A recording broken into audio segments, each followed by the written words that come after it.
បន្តបេសកកម្មពីរៀមច្បងហ្វីយ៉ាតាលើភារកិច្ចនាំទង់ជាតិកម្ពុជាទៅបង្ហាញលើឆាកអន្តរជាតិ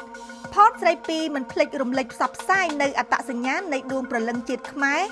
តាមរយៈសម្លៀកបំពាក់ខ្មែរបុរាណដ៏ប្រណិតពិតណាស់បេសកកម្មនៅលើឆាកអន្តរជាតិរបស់អ្នកតំណាងកម្ពុជាលើវេទិកាប្រកួតសម្រស់មិនទាន់បញ្ចប់ត្រឹមកម្មវិធីបវរកញ្ញាចក្រវាលឬ Miss Universe នោះឡើយបេក្ខភាពដែលកំពុងតែបំពេញតួនាទីក្នុងនាមជាអ្នកតំណាងព្រះរាជាណាចក្រកម្ពុជាកញ្ញាផនស្រីពីមិនធ្វើឲ្យប្រជាជននិងអ្នកគាំទ្រអស់សង្ឃឹមឡើយព្រោះទៅដល់ប្រទេសវៀតណាមភ្លាមក្នុងនាមជាមិត្តភ័ក្តិនិងញាតិជិតខាងដ៏ល្អនឹងគ្នា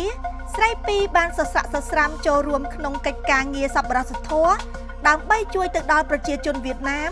ដែលកំពុងតែរងទុក្ខព្រោះគ្រោះធម្មជាតិខ្យល់ព្យុះនិងទឹកជំនន់ជាដើមសកម្មភាពរបស់ស្រីពី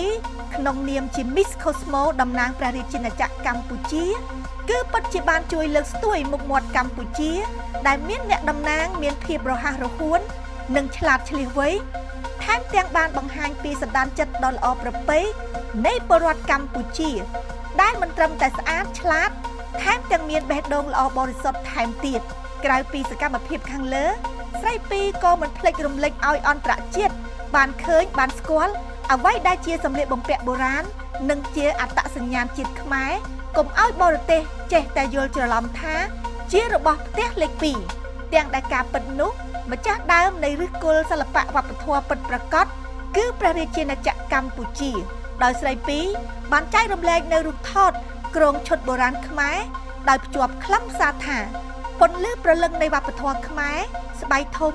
គឺជាទ្រព្យសម្បត្តិជាតិជាទម្រង់សិល្បៈដើមដែលជាកម្មសិទ្ធិរបស់ប្រទេសកម្ពុជាសូមពុកម៉ែបងប្អូន